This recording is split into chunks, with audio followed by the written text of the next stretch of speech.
Well, as a few final people find their seats, I would like to welcome all of you back to the fourth week of the History of American Architecture lecture series on Frank Lloyd Wright. Hard to believe that after tonight, there'll just be one more night with Kevin. At least hearing him talk about Frank Lloyd Wright. So, again, I want to really thank all of you for participating in this series and supporting the work that we're doing. I think from what I hear, it's a mutually beneficial relationship here. So, and of course, I'd like to once again thank the Smith Group for their support of this series and many of the activities that we are doing at the Center for Collections and Research. So before I invite Kevin to the podium tonight, I would like to just quickly draw your attention to yet another program. This is the month where it seems like every single Wednesday we're announcing yet another center program. So I hope that you all received the e-blast we sent out last week about the virtual program that Kevin is doing on Tuesday, March 28th. Couple weeks ago, a month or two ago, Kevin flew over the pond to merry old England and spent the better part of a week in Cranbrook, Kent County, England, where he was trying to get a better sense of this history of ours that traces back to that side of the Atlantic. So all of that research that he did over there, which of course is in preparation for our big fundraiser on May 20th, a house party at 2 Cranbrooks, will be revealed to some degree. I mean, the big reveal will come on May 20th, but you'll learn a lot more about Cranbrook, Kent County on March 28th. That'll be a virtual program, just like this series. For those of you that are on the screen with us, we'll be offering it 2 times. I think for that, we're going to be doing it at 12 o'clock and at 7 o'clock in the evening, because it will be strictly virtual, no in-person option. So I hope that you'll join us. I know that I mentioned our Brookside tours with you a few weeks ago. I think within hours of my announcing it here, they all sold out. But we'll be telling you about another program that we're going to be announcing next week. So stay with us and always learn about Cranbrook. Kevin, why don't you tell us about Usonian architecture? Thank you, Greg, and thank you everyone at home and everyone here in DeSalle Auditorium. It's great to be back with you. Emma, the host, I was not made a co-host.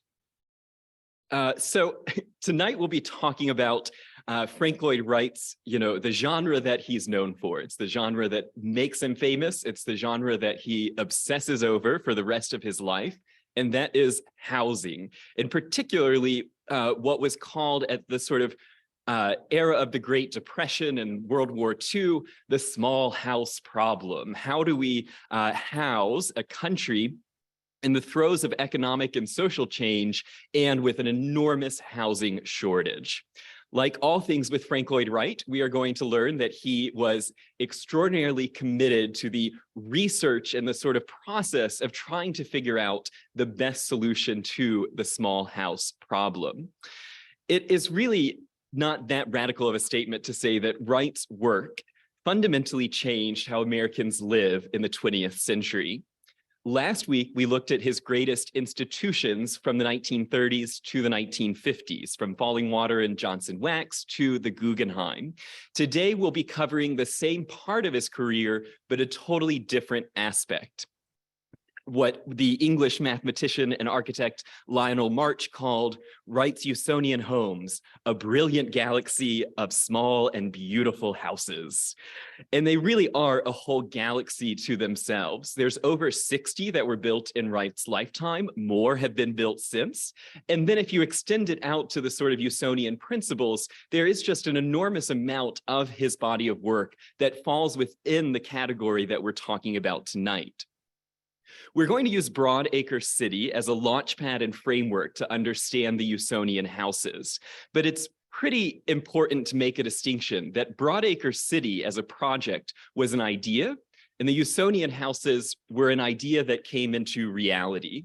And so we'll explore the tension between Wright's framework, Broadacre City, of how he imagines Americans best to live, and then the Usonian houses, which have very real clients and very real sort of geographic specificity.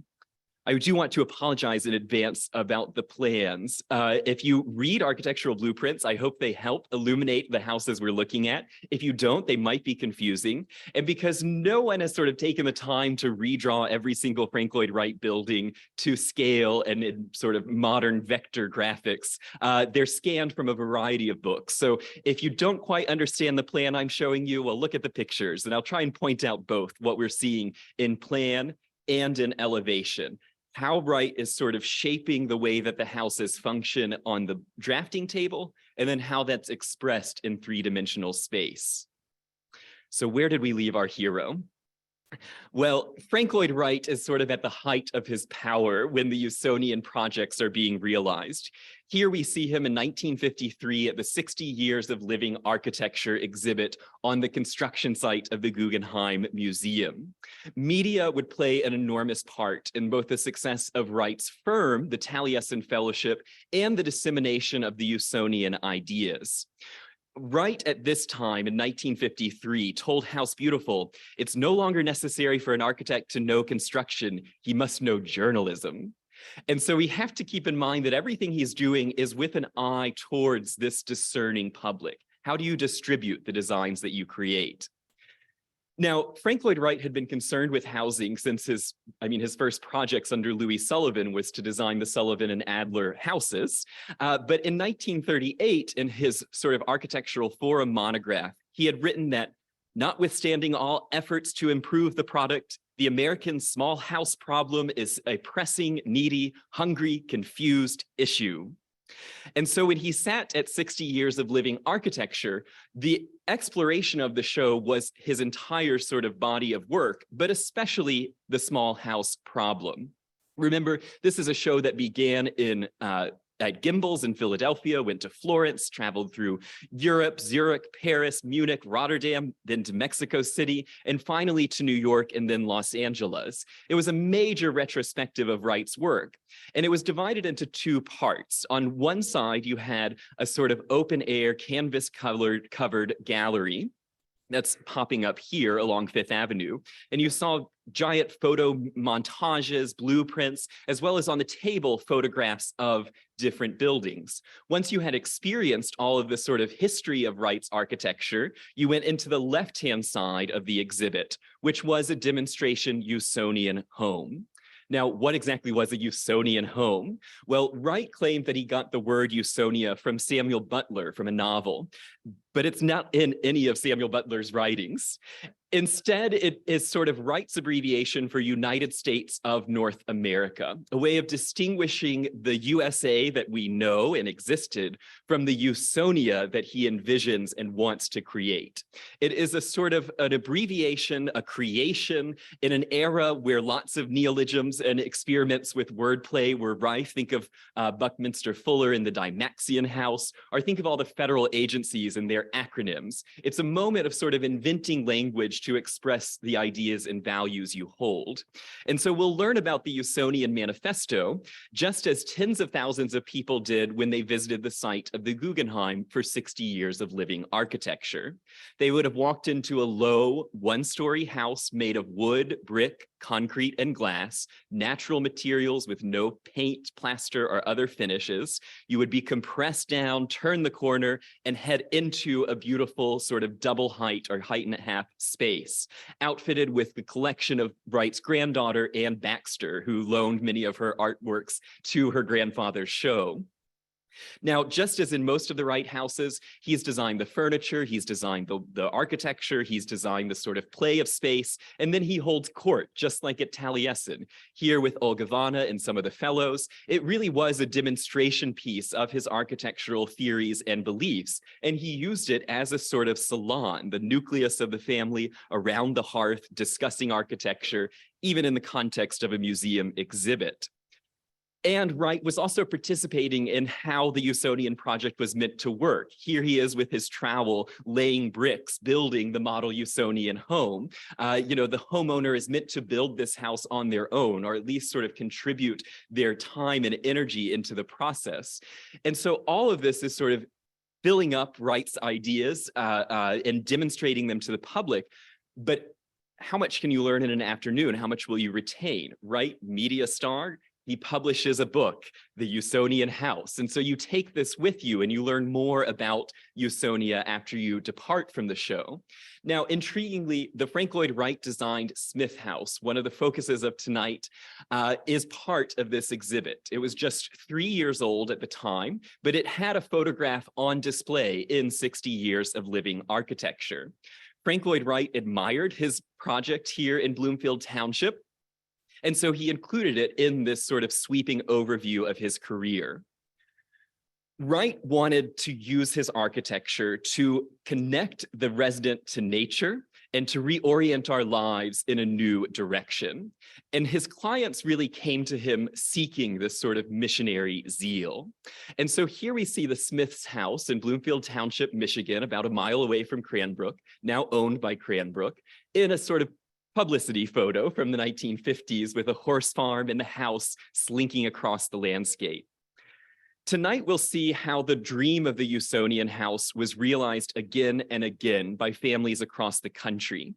But we'll have a special focus on one family, Melvyn Maxwell and Sara Stein Smith, in their dream to live in a Frank Lloyd Wright house, and how their relationship with Wright and with their house fundamentally altered the course of their lives. Wright's architecture in the Usonian houses offered a sense of shelter. It was a celebration of the daily routine of life with artistry. He elevated the familiar into a sort of pleasing event, a sequence of spaces that rooted us into the family unit and rooted us into nature. As House Beautiful wrote in 1957, the poetry he makes of ordinary prose of existence. I mean, what a poetic way to think about your life, and the Smiths really lean into it. But in order to get to the Smith house, we need to go back. Where do these Usonian houses come from? And how do they fit into our Broadacre City model? Now, this is the model that Wright displays for the first time in 1935. It was made by the Taliesin Fellowship in Arizona, on display at Rockefeller Center. It is demonstrating his ideals from his 1932 book, The Disappearing City. But it's actually it has a much longer gestation. And in order to understand Broadacre City and the Usonian houses, we've got to go back to the prairie houses, because all these things in Wright's career are building on themselves as he's reinventing himself. And it's not sort of the Roby house or the Dana house, the Martin house, the sort of heavy hitters of the prairie style that I think inform Broadacre City, but the home in Prairie Town. Because the home in Prairie Town was the moment that Wright in 1900 escapes the sort of nitty-gritty of fitting his prairie house to an individual client like a glove. Everything is custom, everything is high-end. And instead, Frank Lloyd Wright proposes for a sort of broad audience, all the readers of Ladies' Home Journal, an idealized version of the prairie style. It was a prototype for future homes. Now, when we look at just the drawing, we think how beautiful, this sort of centrifugal flip plan, the central hearth, rotating rooms around, low in the landscape, all these sort of moments, these features that make the prairie style so distinct. But when we look at the actual broadsheet that it's printed on in the magazine, we see not just the plan, we see the rendering of the interior, but then look at the very top of the screen. What do you see here but a grouping of houses? And this is really Frank Lloyd Wright's interest, not just the home and the family unit inside of one home, but that relationship of the individual dwelling to the next individual dwelling. And it's a little hard to see in this image, but what he is proposing is that the prairie homes will be in this, what he calls a quadruple block plan. And so each house will sort of rotate around in this spiral form. Each one is hitting a different street. So every single mailbox, every single driveway is going out in a different spiral direction. Sometimes he proposes shared backyards. Other times you have a quadrant of the backyard. But it is a way of grouping houses within a larger sort of city grid. And so Wright's interiors are providing this stage for family life, then the house's arrangement is providing the sort of stage for community life. And this would almost immediately get worked into larger plans, like his 1913 plan for a residential district in the south side of Chicago. And what you're seeing here are little quadruple plan groupings on the street grid. And what's interesting is where they lead us. They lead us to institutions like schools and hospitals, businesses, but they also lead us down here to apartment blocks and condominiums. This doesn't seem that radical to us today, a mixed-use development, but it really was. He was one of the only entries to actually suggest that you shouldn't redevelop all single-family homes, but you should have a mix of apartments, condominiums, attached homes, individual dwellings, larger dwellings, and then businesses and all the sort of support services that you need in a small suburb. Now, this plan is not that radical. I mean, it's on the city grid, it's in Chicago, but Frank Lloyd Wright is thinking, if this does become a reality, who's making it? How do you make it? How do I, as the architect, control this whole sort of mega block structure? And he's beginning a long series, a lifelong experimentation, not just in architectural design and planning, but also in manufacturing. And so he, at this moment in the 1920s, embarks on what will be, by number of drawings, his largest project ever, over 900 sheets of the American system-built houses for the Richards Company of Milwaukee. And these are meant to be competitors to Sears and Roebuck homes. They're meant to be a sort of rebuttal to the machine aesthetic of the European architects. And it's Wright saying, you know, we don't want to mass manufacture houses. Houses should not be sort of cranked off an assembly line. Instead, we should systemize the way that the wood is milled. We should systemize the way the furniture is built. And I'll send you a kit of parts. I'll send you the lumber that you need to create an almost seemingly infinite array of prairie-style houses. So he's interested in both the planning, how do you build a community, but also the technology to create it. And the system houses would eventually be built. There's, I think, about a dozen, a little more than a dozen of them. They're a historic district in Milwaukee. And so you have Wright in the prairie style with his sort of spiral plan where our living room and dining room are connected together, rotating around the fireplace, rotating out into the landscape on terraces. And then you have the quadruple block plan of the houses rotating around themselves. And he begins in the 1920s to think about multifamily dwellings as also spiraling. And here is the floor plan for St. Mark's and the Bowery. This is where my sort of apology for the quality of the floor plans. If you're not an architect, it's kind of confusing to see what's happening here, but it's essentially 4 apartments on each corner of a skyscraper. And Wright's real sort of creative genius lies in this spatial planning. He is much better than any of his European counterparts at squeezing things together in very pleasing ways. I encourage all of you to go and get your Frank Lloyd Wright books and really study his floor plans because they are really intentional spaces. He proposes that this sort of spiraling multifamily dwelling could create these sort of glass skyscrapers around St. Mark's and the Bowery in lower Manhattan. And each individual apartment is made of sort of layering space coming off of this taproot, a central concrete core, and then your living room is floating out here, and then on the next floor, your bedroom is floating here. And what's missing from this division is any sort of indication of where is a room, where's the dining room versus the living room. Those are established by changing ceiling heights, by the placement of the fireplace, and by the furniture. And we're beginning to see a new sort of abstraction in the floor plan, as well as a new sort of spatial configuration into a much tighter space, all of the elements of the home. Now, we'll remember from week 2 that Frank Lloyd Wright spends the teens and 20s and even the early 30s kind of wandering in the desert, doing exploratory projects like the Doheny Ranch in the Hollywood Hills, where Frank Lloyd Wright projects this sort of majestic group of 25 textile block houses in this really romantic style. He even calls it his California Romanza.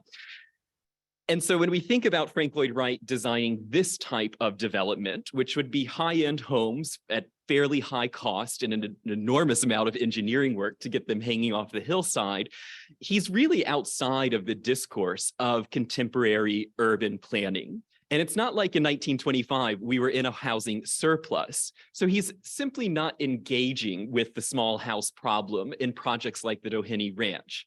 Who is engaged in mass housing, but the Europeans, particularly Le Corbusier, Wright's sort of frenemy who becomes an enemy. And so you have this sort of two poles of Frank Lloyd Wright in his organic American architecture and Le Corbusier in his French or continental modern architecture. And last week, we briefly looked at the Plan Voisin, which is this kind of erasure of the heart of Paris, demolish everything that's not a historic kind of pantheon or church, and then cover Paris with these skyscrapers of housing and highways of infrastructure. It's an incredibly sort of nihilistic vision. Is he serious? Is he not? Who knows? But it is this kind of bold replacement of the city. Clear off the past. We are modern people. We need modern buildings, and we need housing. The most efficient way to house a population, skyscrapers, bundle them together in rows. And you think, okay, I'm glad this didn't happen. Could it ever happen? Well, Frank Lloyd Wright is looking at this. He's writing reviews of this in publications. And it's happening, but not in Europe. It's happening in America. And we're already seeing the start of the federal government working to clear out cities in urban renewal. Here, the mass destruction of 19th century and 18th century St. Louis to create what will eventually become the Gateway Arch. But here in 1939, you see the erasure of huge amounts of the city for a new modern vision. And so Le Corbusier's plan is bold and distressing, but it's not that far from what Wright would have been seeing taking place in American cities. Now, Le Corbusier is the great master of marketing, just like Wright. And here you see the sort of disembodied hand of the architect coming down into the model, sort of staging the drama of the exercise. And Wright sees this and he does his own version. And here we have the architect with his hand on the model. If Le Corbusier can put towers in the park across Paris, I can put houses in the garden across the American landscape. Now, so many Europeans and American modernists thought that the sort of small house problem would be solved through apartments, multifamily housing, increased populations needing increased density. But Frank Lloyd Wright's proposal with Broadacre City is really a completely different vision. And it's hard for us, so familiar with this type of low density sprawl that Frank Lloyd Wright is showing here, to imagine how radical this was in 1935. The edge conditions of American cities were fundamentally different than they were today. They really had much more of a clear start and stop, a more urban-rural divide. And this proposal to take the population center and move everyone out into a sort of mid-density arrangement was a sort of bold back to the land statement. And in a way, Frank Lloyd Wright had already been banished from the city back to the land. Think of his sort of status as a social pariah after 1909. He has to leave the sort of confines of cozy suburban Oak Park, and he goes back to the country where he establishes the intentional community at Taliesin. And so he's really proposing for everyone in the city to make this type of move. And when we look at the model in full, it is this really kind of amazing redistribution of the population along what Wright would have called the inevitable and natural progress of Jeffersonian democracy, where every American would be given a sort of acre of land and the opportunity to develop their own sort of individual plot. What's interesting is, could we all fit here? Well, at the density Wright proposes in 1935, America could have all fit in the state of Texas. And then in the 1950s, when the project's still going on, if you extended Broadacre City just 4 miles from every US interstate, we would still have twice the room for growth for the population. So the low density is kind of misleading because we would fit here in Broadacre City. But what's actually going in on this model in this sort of detail? Well, there's little farms, there's small industry, there are main artery roads and then smaller roads. There are vineyards and orchards, minimum houses, large houses, tourist camps. There's areas for recreation and the arts, arenas, there's lakes, there's airports, and then there's county government. And Wright really does think of everything in Broadacre City. When he presents it in Rockefeller Center, there's only 2 photographs of that show, and this is the other one, looking back. You can see the sort of arrangement of the Broadacre City model, 12 feet by 12 feet at the center, and around it are all different projects that would fit within the model.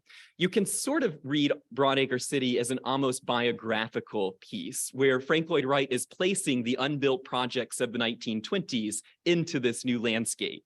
And so right at the front, we see the tower of St. Mark's in the Bowery, the model from 1925, refreshed and now proposed as housing for bachelors here in Broadacre City. Then there's the house on the Mesa from the 1932 International Modern Show at the Museum of Modern Art, rechristened the House of 5 Cars. Then over here, we see the minimum and medium-sized houses. There's theaters and churches that Wright had proposed. But before we get to those buildings on the map, I want to point out these large plywood panels with the text written across them. Because here is Wright's theory, a new freedom for living in America. And he details all the things that Broadacre City will be and all the things it won't. I think most important are the top and bottom lines. No private ownership of public needs, no public ownership of private needs. But also things like no slum, no scum, no tall buildings except as isolated, no, one of them is no wires, no poles. He's really sort of laying out what his vision of America is. Kenneth Frampton has said that quite poetically, I think, Broadacre City is a balance of reality and delusion, because Frank Lloyd Wright is not promoting sort of wholesale revolution by the American people, but to actually create this sort of agrarian, communal, essentially non-democratic America. It would be a complete reinvention. Wright never can explain how we're going to get from where we are in 1935 to Broadacre City, how we get to a spot where instead of having sort of civic leaders, we have general architects who are in charge of each of these districts. There is this sort of revolutionary aspect to Broadacre City within the framework of Wright's deeply held convictions of American exceptionalism. Next to these panels were also the sort of thanks, the inspiration. Broadacre City is commemorating Moses, Spartacus, Goethe. And then down at Frank Lloyd Wright, interestingly, underneath it, it says, not forgetting William Bailey and Thorstein Veblen, or Edward Bellamy, excuse me. And to my eye, it kind of looks like they're added on below Frank Lloyd Wright's name, like he forgot them in his listing of greats. But I'm not sure if that's the case. I mean, first of all, presumably they did plan this. Presumably they had more plywood. They could have redone it. And it's interesting that the 2 people at the bottom, Bellamy and Veblen, are the sort of intellectual weight behind Broadacre City.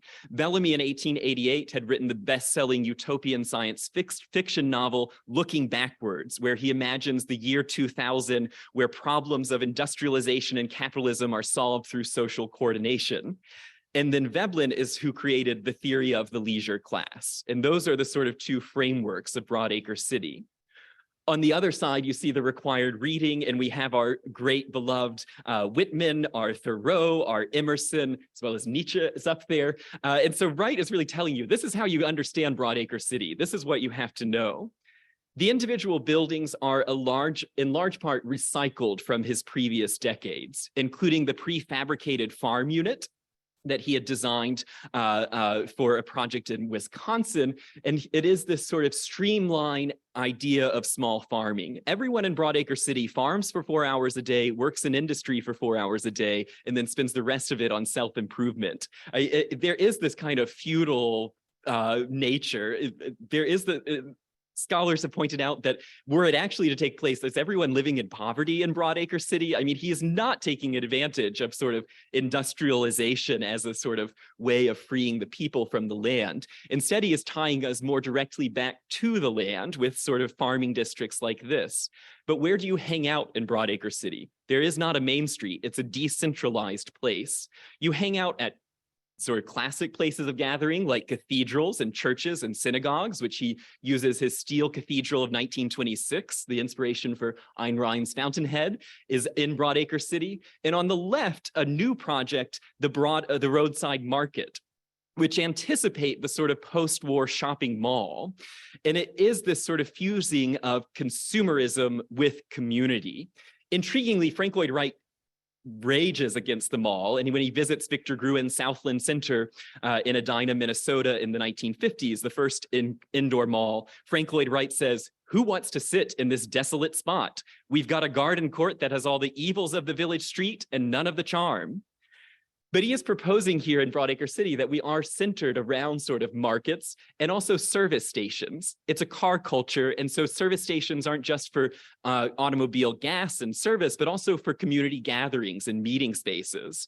And that really leads us to the remarkable sort of highway proposals of divided lanes of travel for different speeds and regions, monorail systems separating traffic into different right-of-ways, all of which are connecting the landscape of little houses.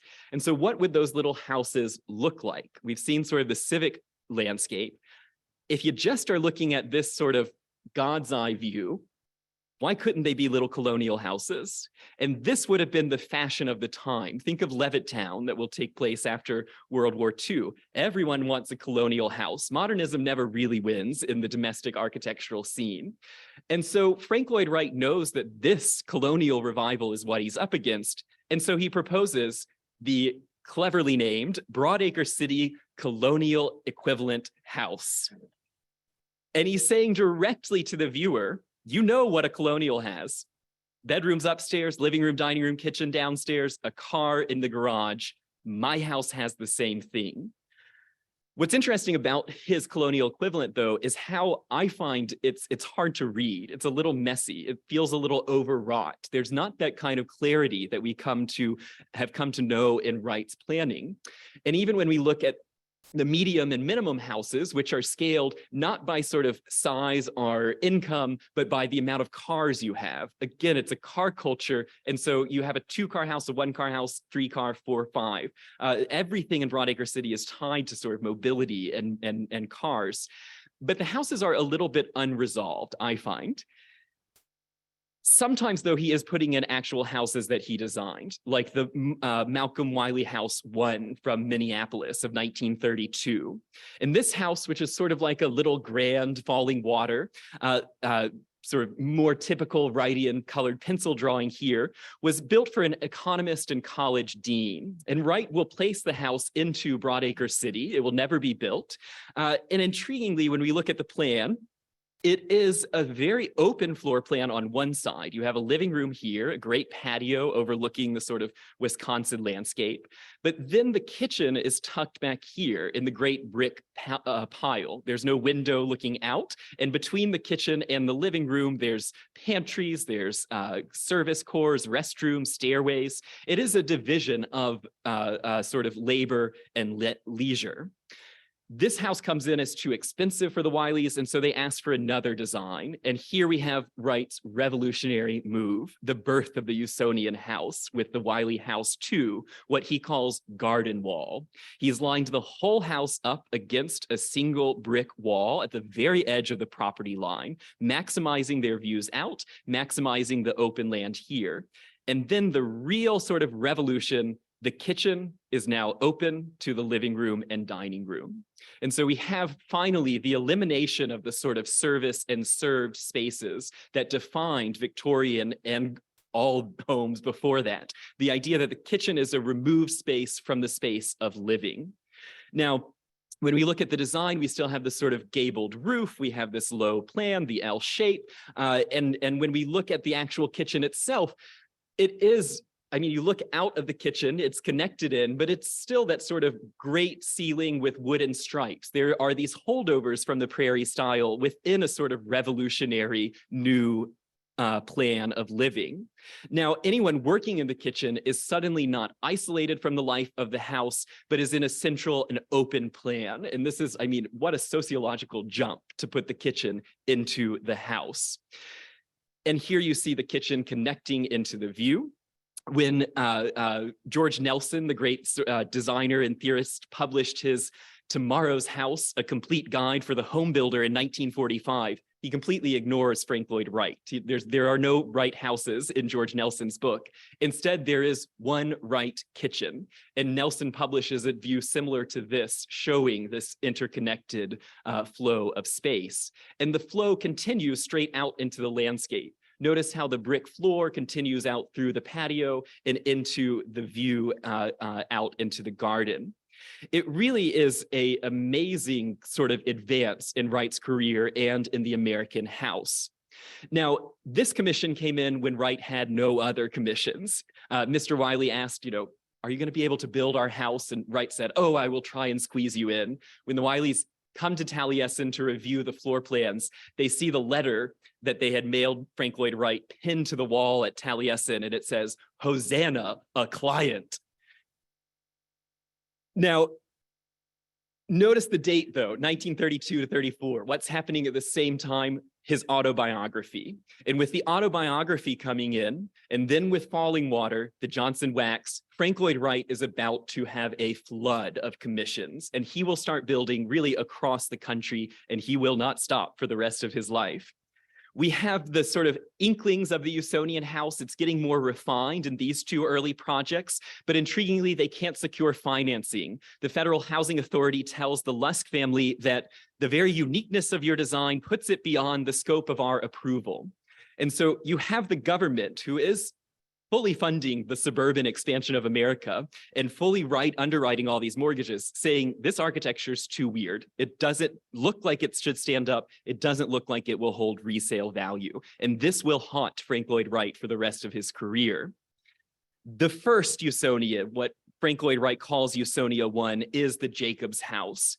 Herbert and Catherine Jacobs were to Frank Lloyd Wright the ideal client. He was a newspaper publisher. She was a homemaker. They had a young child. They were sort of Wright's definition of the ideal middle-class generic client. They were according to Wright, because they had hired him, enlightened in the arts. And so they will now have a sort of enlightened home.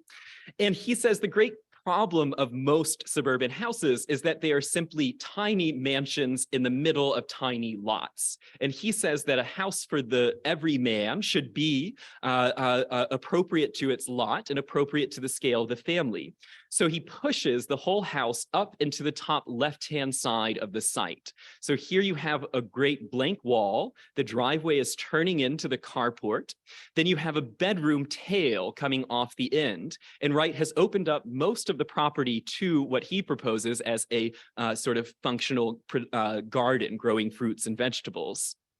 He's also planned the whole thing on a grid, what Frank Lloyd Wright calls the unit system. And the grid forms the basic module from which the whole house can be constructed. The little red arrow is going to show us where the photographer is standing to take the photograph.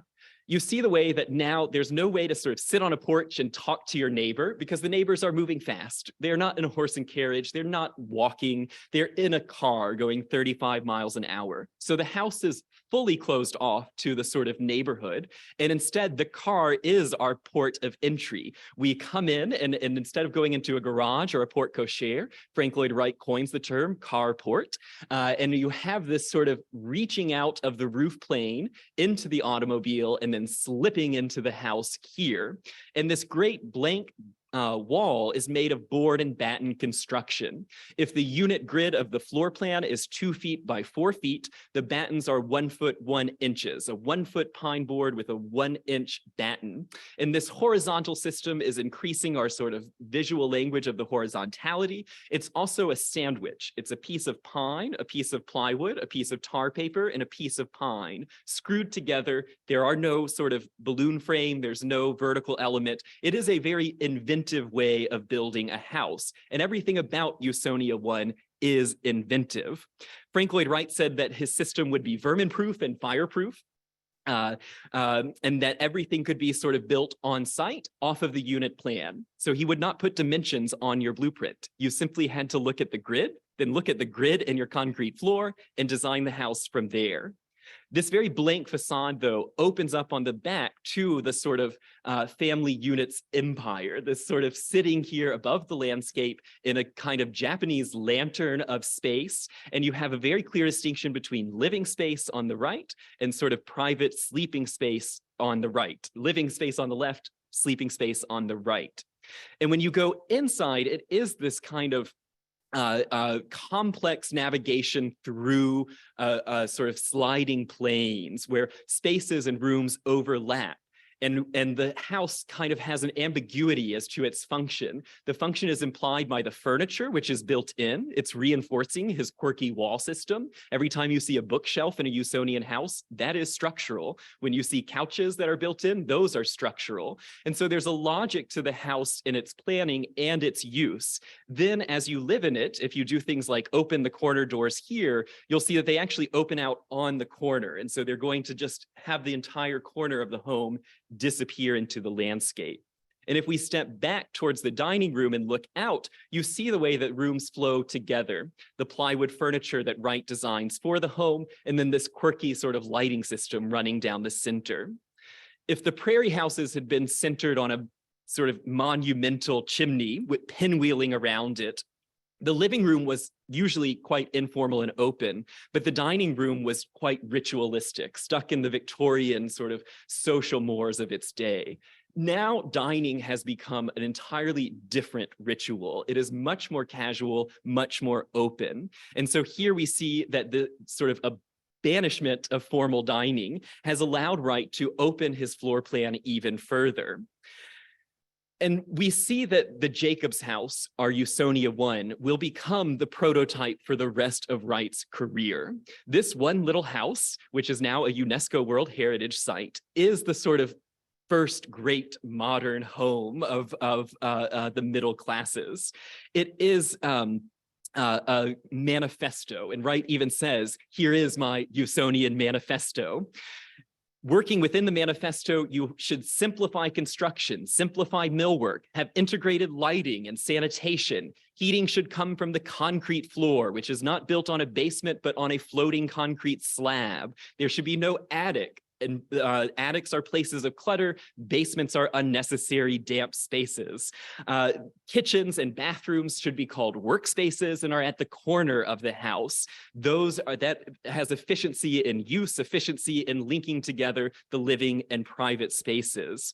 And Frank Lloyd Wright publishes The Natural House in 1954 with his manifesto, and he tells you where to build, what kind of land, the sort of way to light your house, the way to add steel to reinforce the wood construction, the size of insulation, this sort of form. It becomes a system, a kit of parts. And the actual detailing, how you build a Usonian house, is essentially in a sort of 8-page set of detailed drawings that the Taliesin apprentices are copying for every single commission. And so Frank Lloyd Wright is not reinventing the wheel of how to build the house. Unlike his earlier American system-built home, homes of the 19-teens, where it was a factory that was producing all of the lumber and dimensions and sending those out like a Sears mail order home. Now, the Taliesin Fellows are simply copying the same design detail, which you then execute to your custom Frank Lloyd Wright plan. It is a very different way of mechanizing and sort of being able to distribute across really between 1937 and the outbreak of World War II. 14 states had 26 Usonian houses, and then 31 more designed and not built, eventually over 60 realized. And so how he is able to work at that pace is by systematizing the construction. There are basically 5 types of Usonian houses, and I would ask everyone to brace yourselves wherever you're watching this lecture, because we are now going on a journey into the thrilling world of Frank Lloyd Wright's exploration of the Usonian home. How can the individual have an individual expression of a home from the mind of a singular genius?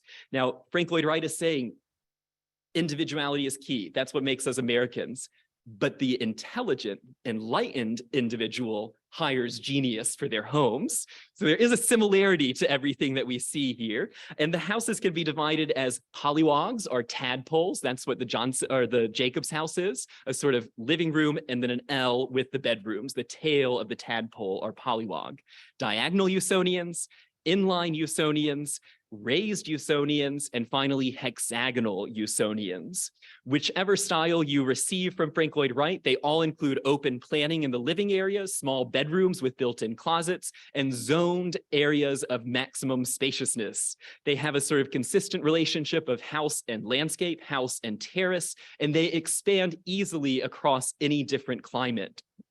Though he would build some 26 of these before the war, the press said Frank Lloyd Wright has built 1 million houses a year because the impact of these designs was so expansive. So we start with the polywog type, the Jacobs house, and these were built in Long Island.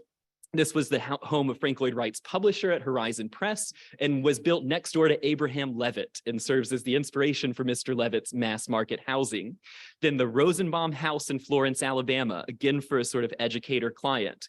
We start with just the polywog, and then the homes are meant to be organic in both their ties to nature, but also how they can grow. And so as the Rosenbaum family grows, the house expands, and he essentially builds another polywog on the back so that you have on the one side, the living area from 1939, and its equivalent, a weaving studio from 1948. These houses could grow with the family. One of my favorite, the Pope Leahy house, which has been moved in Washington, D.C. And we see again the sort of living area across the top, the bedrooms coming down in the tail. And what I love about the Pope Leahy house is that you step down into the living room. And so you have this great run of a room sort of from the front door. And Mrs. Pope said that the dining table was much too small for formal dinners, but it's the perfect home for buffets. And so you see the way that Frank Lloyd Wright is sort of getting at what will be American culture at the mid-century. He is building architecture for a way of living that is really at the very forefront. And you turn around in the Pope Leahy house and you have the sort of study with the windows and the wood, the brick, all coming together. These same materials, cypress now, Wright's preferred wood, simple brick, the unfinished concrete floors dyed his favorite Cherokee red. The heating is in the floor. It is a systemized construction. Next are the diagonals Usonians, which start with the home for Stanley Marcus of Neiman Marcus in Dallas. This would have been a monumental Usonian with a 28 by 64-foot living room. But the diagonal comes into the planning because of site conditions. And so you'll have smaller versions like the Armstrong house, where he's building on a triangular house and he's jogging the home to catch views and to make sure that the house is sort of most efficient on its site. It also allows you to have these kind of wonderful moments on the interior where you have intersecting volumes and planes of space. From the diagonal Usonian, we go to the inline Usonian. Here, the home for Alma Ghosh and Catherine Winkler, they were both art instructors at Michigan State. They were a couple. They lived in this sort of woods outside of East Lansing in a house that you could be mistaken thinking it's Mies van der Rohe as far as just flat plains of space. You pull the car into the carport underneath the entire eave of the house, welcomes you in. You walk here across the door and you come into a great open space. Now, Ghosh and Winkler have no money to build this house, and so it's the most minimal of finishes. It's plywood screwed to the ceiling now. It's pine again, not cypress, but they're also great cooks, and so a much larger kitchen. He is sort of meeting what he called idiosyncrasies of each client within the Usonian system. Now, the inline system will continue with the home for Shakespeare scholar Theodore Baird, who asked, isn't the hallway a little narrow at 1 foot and 8 inches? Wright will expand it to 2 feet, but Frank Lloyd Wright says, if 5,000 people can make it through a Pullman car, surely 5 people in your family can make it in this hallway. And he has a point. I mean, the houses are big enough for the activity that takes place in them, not a sort of idealized activity of massive parties every day. It's the bedroom wing. You can use a 2-foot hallway. And then here, another one of the inline houses, which sort of reads as quite flat from one side. And then when you get below it, you realize that the whole thing is sort of cantilevered above because of the Hollywood Hills. And the inside is still that sort of iconic Usonian warm wood. So the adaptability of the Usonian across many different landscapes. And here, one of the famous Pedro Guerrero photographs, Frank Lloyd Wright's apprentice and main photographer, showing the sort of Usonian in the West looking out into the distance. It is a new vision for Usonian in a very different climate. In the desert, he'll build another inline Usonian house where instead of brick masonry, we have his desert rubble stone, these sort of monolithic concrete pylons, and then the house running through the center of it. The next typology are the raised Usonians, mostly built in floodplains and along lake shores. Here, the John Pugh House, looking over one of the Great Lakes. And then here, the Catherine and Lloyd Lewis House. These were dear friends of Frank Lloyd Wright from Wisconsin, and my favorite interior that Wright ever designs for Usonian house, where you can see that the vision is not sort of necessarily minimalist. Why not bring in textiles, ornament, sort of upholstery, decorative wood paneling, this sort of lush vision of the interior? Or here in Bloomfield Hills, the Gregor Affleck House for the inventor of fast-drying paint. Affleck had grown up in Spring Green, a generation younger than Frank Lloyd Wright. He admired him, and he moved from his colonial revival home to this raised Usonian. Mrs. Affleck brought her colonial revival furniture, and Frank Lloyd Wright allegedly pushes her Philadelphia highboy straight off of the raised Usonian. Now, the Affleck's children go to Cranbrook, and so they really are surrounded by this complete vision of art at home and art at school. And the interiors of the Affleck house feature textiles by Edna Vogel, who was a weaver who studied at Cranbrook under Loya Saarinen. And Edna Vogel has a sort of funny story of Frank Lloyd Wright trying to bring her to Taliesin to become the resident weaver, and she misreading it as an invitation to visit Taliesin and arriving and finding a bed and a loom and everything there. And Frank Lloyd Wright says, "We're so glad you're here." She kind of hops in her Ford and drives straight back to Michigan. And the Affleck house also takes advantage of being raised, where you can open these windows, which are covered by screens. You open the windows along the living room, and you have natural ventilation, beautiful sort of climate control in the Usonian houses. And the last type are the hexagonal Usonians, like the Bassett house, which is essentially the Jacob's house on a hexagon, with Wright taking advantage of the fact that a hexagon makes a diamond, it makes a triangle, and all sort of exploiting the opportunity to change again the relationship of the living room, the central core, the workspace, and then the bedroom tail, and the sort of beauty in what Frank Lloyd Wright calls a more human sense of space that the hexagon results in. Now, the most famous hexagonal house is the Hannah House. It's also one of the larger of the Usonian houses, where you have here the dining room and living area linked to a playroom, the bedrooms running across the back, and even a little man's domain here, the equivalent of the female workspace. By planning it on the hexagon, you again have these views out into the hills of Palo Alto and this wonderful playroom with all of the walls going in and out.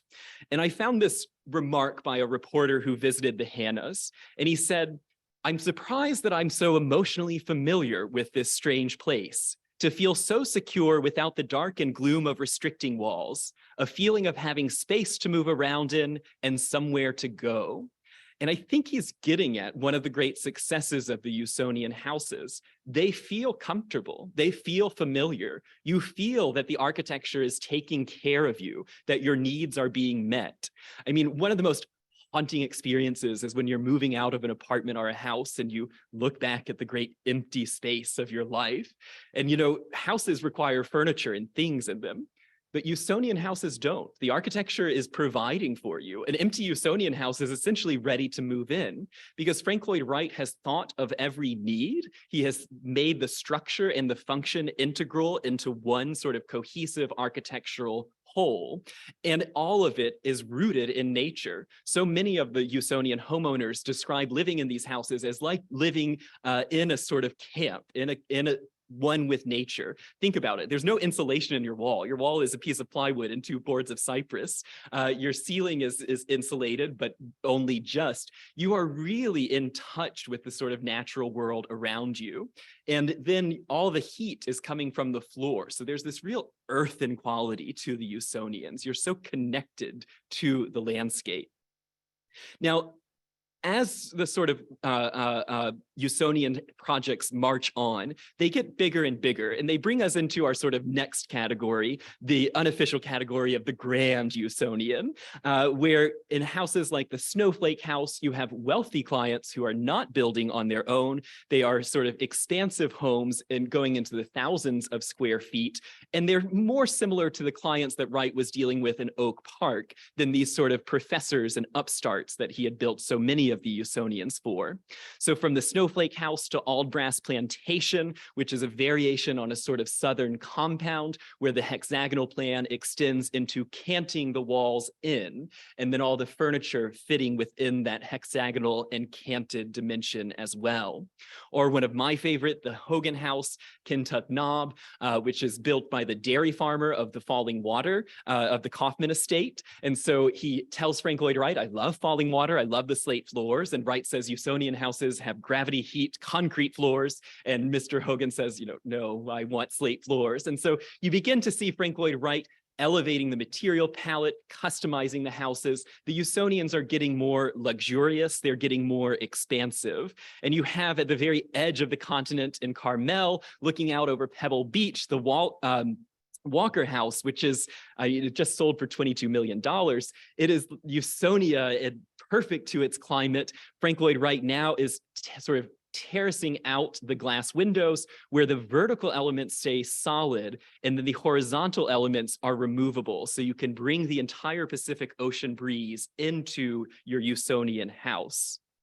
The experiments begin to expand at the same time. And so you get Frank Lloyd Wright designing adobe Usonian houses here in an almost indigenous American plan where you have a sort of open courtyard with the rooms around it and an adobe structure.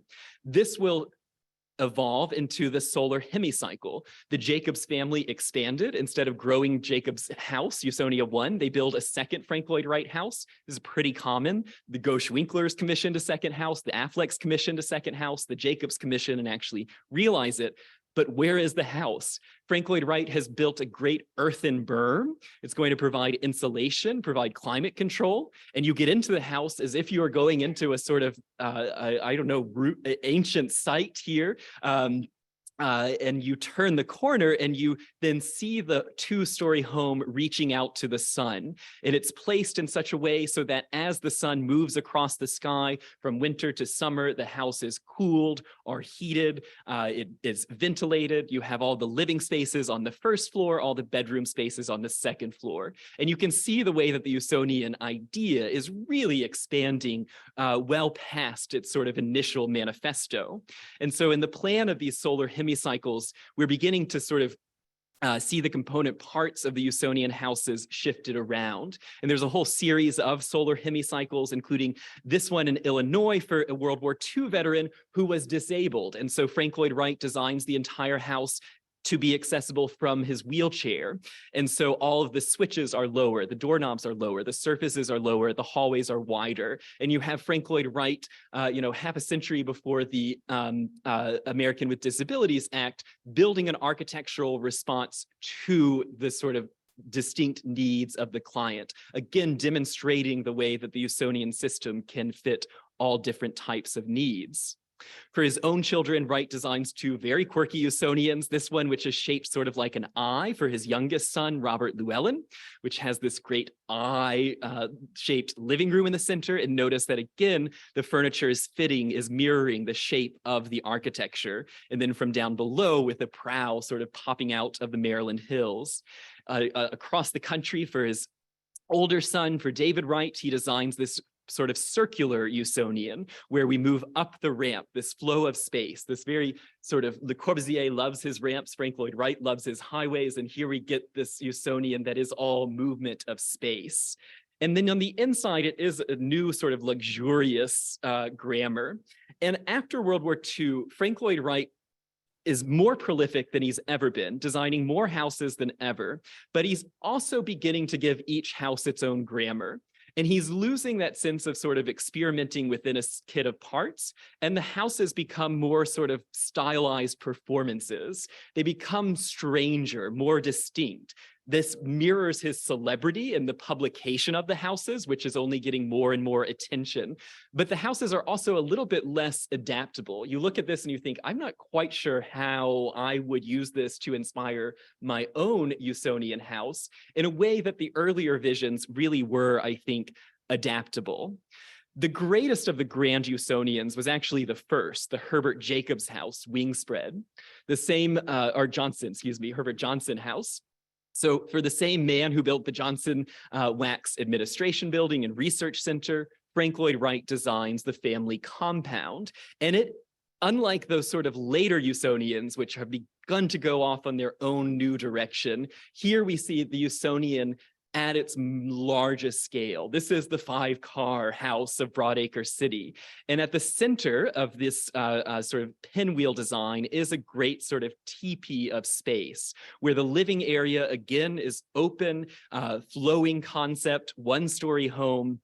And then all of the wings having different family functions, a playroom wing, a bedroom wing, a service wing, and then a sort of garage wing. And this is really the sort of Usonian idea at its most expansive, its largest budget, its most important client. But what's interesting to me is that the same time Wright is designing the largest Usonians, he's also thinking about, how do we get Usonians at an even smaller scale? How do we get sort of apartment scaled Usonians? And so using the same spiral form, he designs the Suntop houses and the Cloverleaf houses, which are 4 Usonians sharing a common cross-shaped hearty wall. And so each house is looking out in a different cardinal direction, and each house is layering the rooms of the Usonians, stacking them up. And he proposes this for a military installation in Pittsfield, Massachusetts. He loses the job because he's not a Massachusetts resident. So victory for the Massachusetts AIA, tragedy for American architectural history.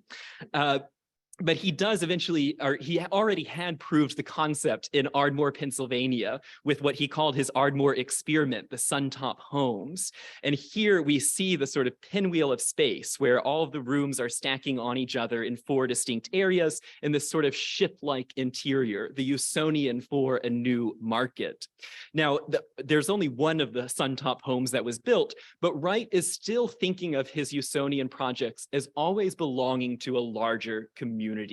These houses are individual in most cases, but he doesn't think of them as stopping at the sort of property line. He's always envisioning that these could be systemized and serialized.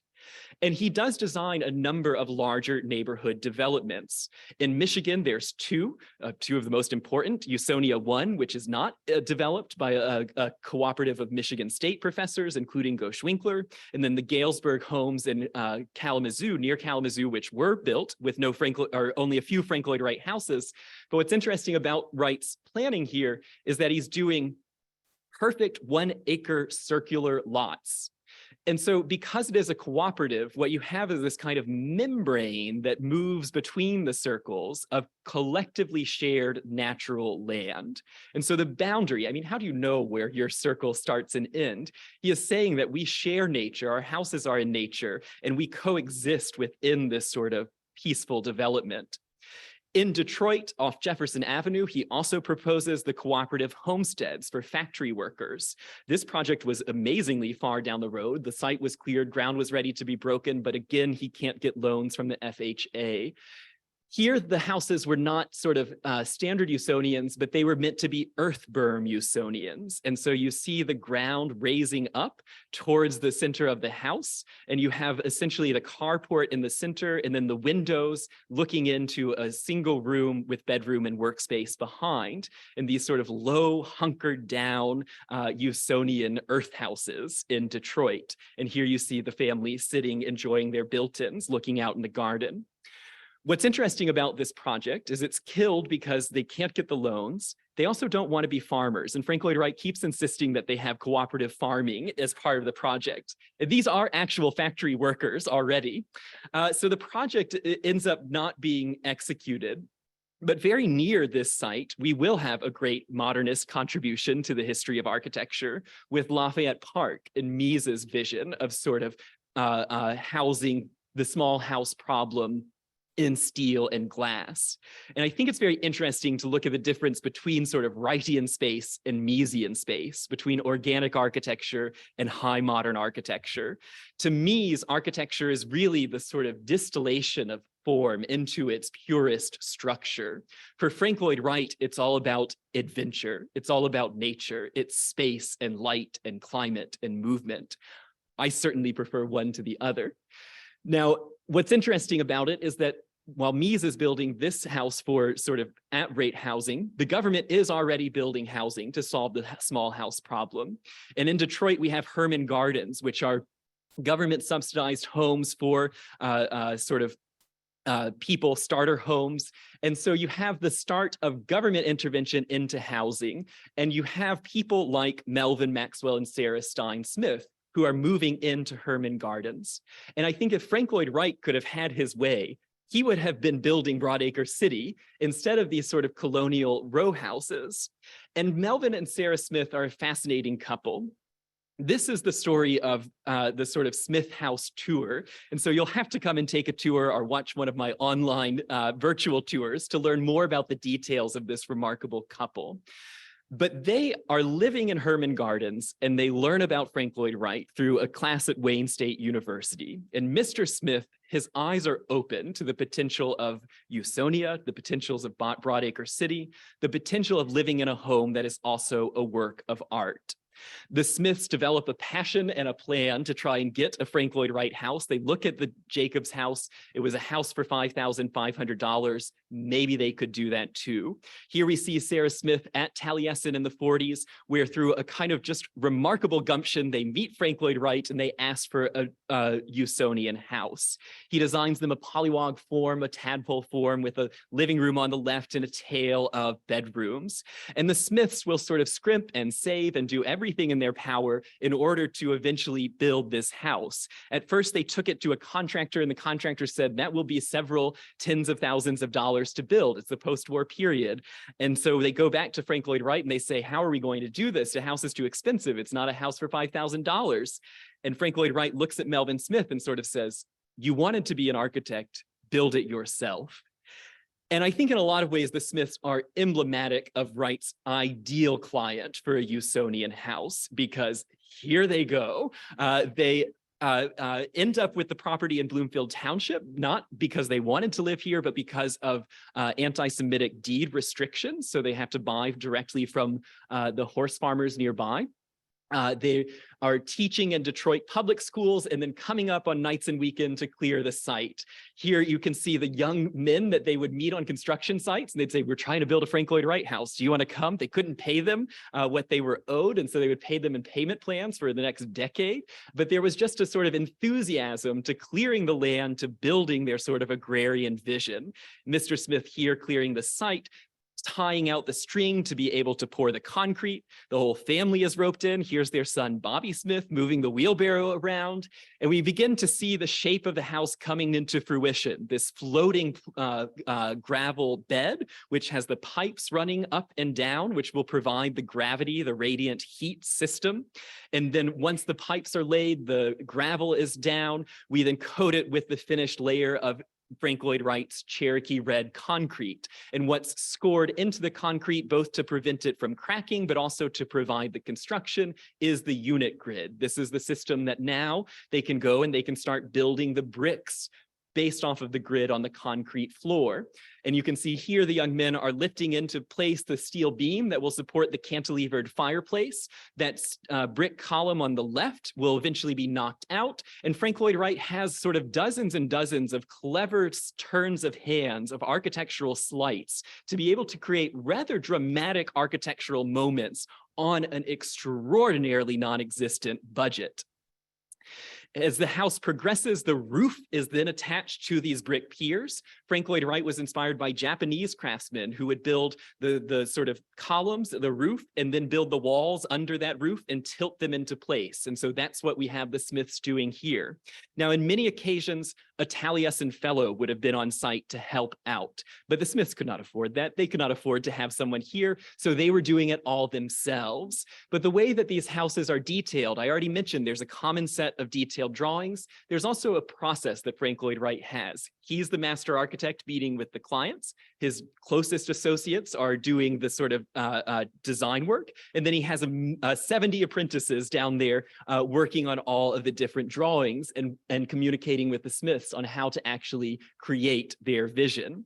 We see the house coming into form here without windows. That's the most expensive part. Mr. Smith thinks I'll have to wait a year, and a young builder by the name of A. Alfred Taubman comes by and subsidizes the glass. And eventually we have the Smith house. And so they move in 1950. They'll live here until 1984 when Mr. Smith passes away, until 2005 for Sara Smith, though she lived in California in her later years. And it is really pancake flat. The site that Frank Lloyd Wright told them to get was one that you couldn't build a normal house on. And for the Smith house, it was this sort of low marshy land. And he buries the house into the hill, the rise. So it is essentially an earth berm home. And then you sort of see the way the driveway cuts into the hill, very closed off. We sort of slide in through this passageway here. We'll be moving past the sort of signature of approval.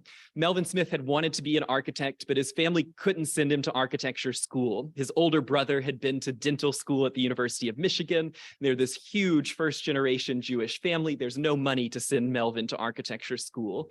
And so when Frank Lloyd Wright hands him this tile, it's a sign of approval, saying, you have built my work of architecture to my standards. But it's also, Frank Lloyd Wright tells Mr. Smith, you wanted to be an architect and now you are. Melvyn is so sort of touched and nervous that he drops the tile, and that's where the crack comes from. We slip in past the house and into the main room. Now, the Smith house is not architecturally the most remarkable or advanced of Frank Lloyd Wright's designs. It is unique in being the last all-wooden Usonian, in part because of the gestation period, designed in 1946, construction finishes in 1950. Wright has moved on past wooden construction at this moment. But what makes it so unique is the Smiths' collection of objects. They will buy on layaway plans just enormous amounts of art from Cranbrook Academy of Art and galleries around Birmingham and Bloomfield Hills. And if you want to learn more about the collection, you should take a tour, or we have a collections fellow, Nina Blomfield, who is spending 2 years researching all of these artworks. And she will be presenting a lecture later this fall about the house. There's also a recorded lecture with her online. So thinking about the Smiths and the architecture of their little house, they filled it with objects. They are using the house in this kind of ideal Broadacre way as a community center. Here we see an exhibit of a Cranbrook architecture graduate's sculptures hanging through the Smith house. They fill the house with art, but also with friends and family and strangers. They love showing off the house. The house fundamentally changes their lives. Sara had wanted to be an actress. She calls this her stage. But they also develop an enormous passion of the things that Frank Lloyd Wright was passionate about ceramics, about Japanese culture, about nature. They convert to transcendentalism. I mean, they are really the ideal client and the sort of ideal enlightened Usonian indweller. Frank Lloyd Wright didn't call them residents, he called them indweller, another Thoreauian term coming out. And so you move through the house and everywhere you look, there is art. And these smaller rooms, which are so sort of tiny and scaled to the individual person, are really perfect for the workings of this 3-member family. Now, unusual for a Usonian house of this tiny scale is the fact that Frank Lloyd Wright visits, and he visits 3 times on his trips to Detroit for Lawrence Tech, for Cranbrook, and other events in the city. He calls it My Little Gym, a moniker he gave to a number of these smaller Usonians. But it's kind of just amazing for people who really worshipped at the altar of Frank Lloyd Wright and who had sacrificed so much to build this house to have the approval of the sort of genius architect coming into the home, looking around. But beyond sort of the house as an example of America's greatest architects' work, it was their home. And I love these pictures of Sara at home, sort of in her workspace, center of the universe, looking into one of her objects and reflecting back. Now she's got her wig on and she is sort of standing in the light of her house.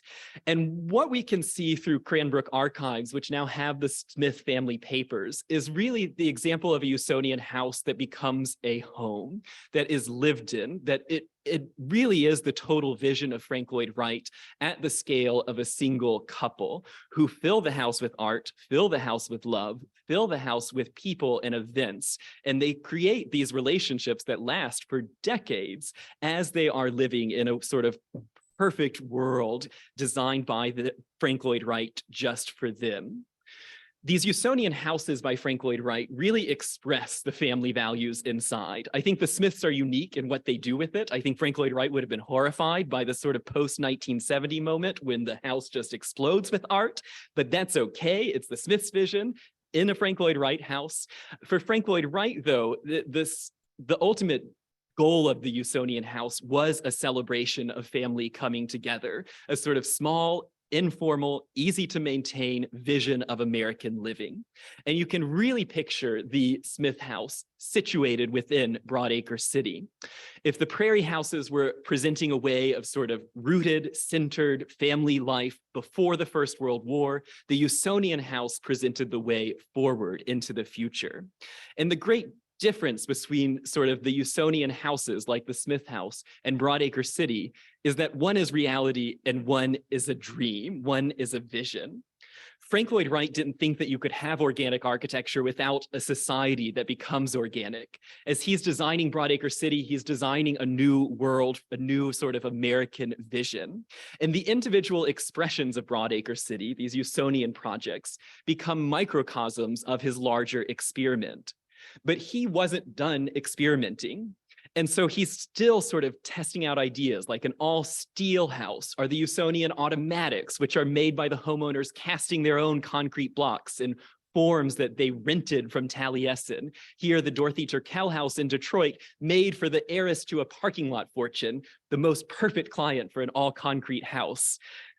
But he doesn't sort of stop there. He's even into the 1950s designing a trailer park for 390 trailers, a veritable city of trailers, he calls it, which is this unity of themes of mobility and stability, of housing at all scales, including the sort of smallest and most modest scale, the sort of mobile home. And even at the end of his life, proposing a series of bubbles that are done in rubber, inflated rubber, that become Frank Lloyd Wright's domestic architecture. So the Usonia was one vision, but he was still a creative force.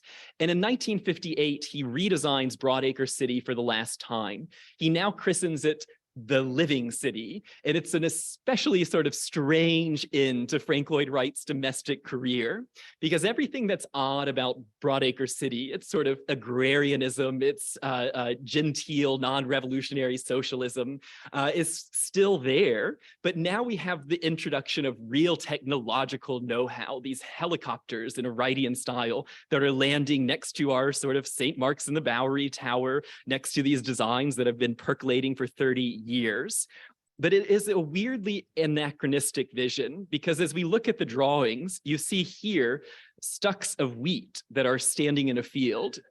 And this did not happen after the invention of the combine harvester, which changes the way you farm. And so you have Wright always existing in these two worlds, his romantic transcendentalism, his 19th century romantic roots, and then his incredibly prolific and visionary sort of looking towards the future. I love this picture of Broadacre City that's at Taliesin in Wisconsin, where you see Broadacre City essentially merging with the landscape behind and violating our rules. It has telephone wires in the distance, the horror. But it does, you know, Frank Lloyd Wright with Broadacre City, he would capture the rhythms and forms that revolutionized America after World War II. Suburban expansion, landscaped highways, shopping malls, entertainment complexes, national recreation areas, the decline of railroads.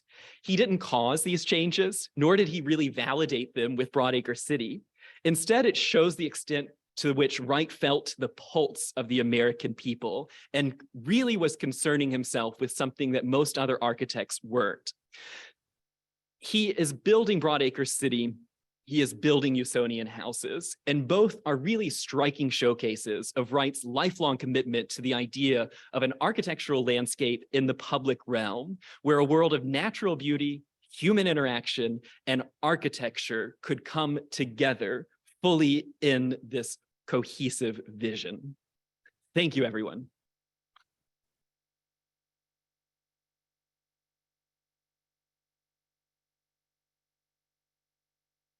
Now, next week, we'll turn to our last lecture, and we'll be thinking about the fact that Frank Lloyd Wright is still world famous and looking at the sort of eternal strength of Wright's work in its ability to sustain study, to sustain inspiration from so many different viewpoints. And so we'll be investigating his cult of personality and the staying power of his architectural designs. See you all next Tuesday.